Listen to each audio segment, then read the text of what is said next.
Hello friends, welcome two माय YouTube channel. तो आप लोग कैसे हैं? उम्मीद करती हूँ बहुत अच्छे होंगे। तो आज मैं आप सबके लिए बहुत ही प्यारा कजरी गीत लेके आई हूँ। सावन का पावन महीना चालू हो गया है, तो आप लोगों के लिए प्यारा प्यारा कजरी गीत।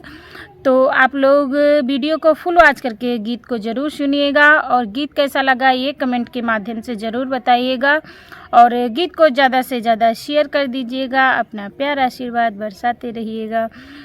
हमरे नैहरे के ओर से उठेला बदरा, हमरे नैहरे के ओर से उठेला बदरा, उठेला बदरा हो उठेला बदरा, उठेला बदरा हो उठेला बदरा, हमरे नैहरे के ओर से उठेला बदरा, हमरे नैहरे के ओर से उठेला बदरा।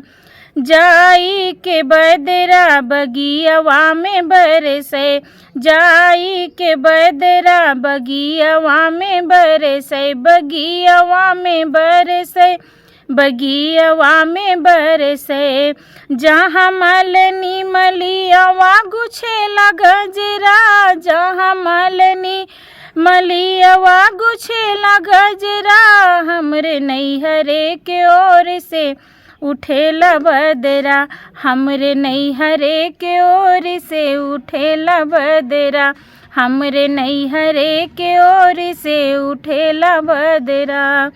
जाई के बदरा कुआनवा पे बरसे, जाई के बदरा कुआनवा पे बरसे, कुआनवा पे बरसे, कुआनवा पे बरसे, जहाँ माहरिन माहरा भरेला गज गगरा, जहाँ माहरिन माहरा भरेला गगरा, हमरे नैहरे के ओर से उठेला बदरा, हमरे नैहरे के ओर से उठेला बदरा, हमरे नैहरे के ओर से उठेला बदरा, उठेला बदरा हो उठेला बदरा, उठेला बदरा हो उठेला बदरा, हमरे नैहरे के ओर से उठेला बदरा, हमरे नैहरे के ओर से उठेला बदरा।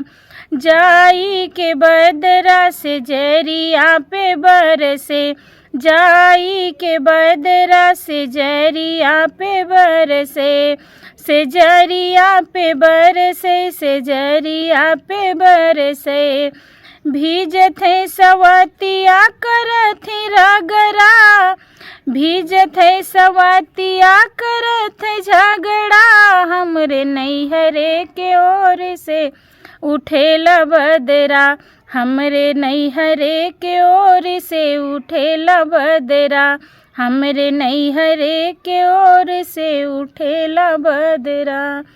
तो आप लोगों को गीत कैसा लगा ये कमेंट करके ज़रूर बताइएगा। ढेर सारा प्यारा आशीर्वाद दीजिएगा, ज़्यादा से ज़्यादा शेयर कर दीजिएगा। सभी को प्रणाम। जय हिंद, जय माता दी।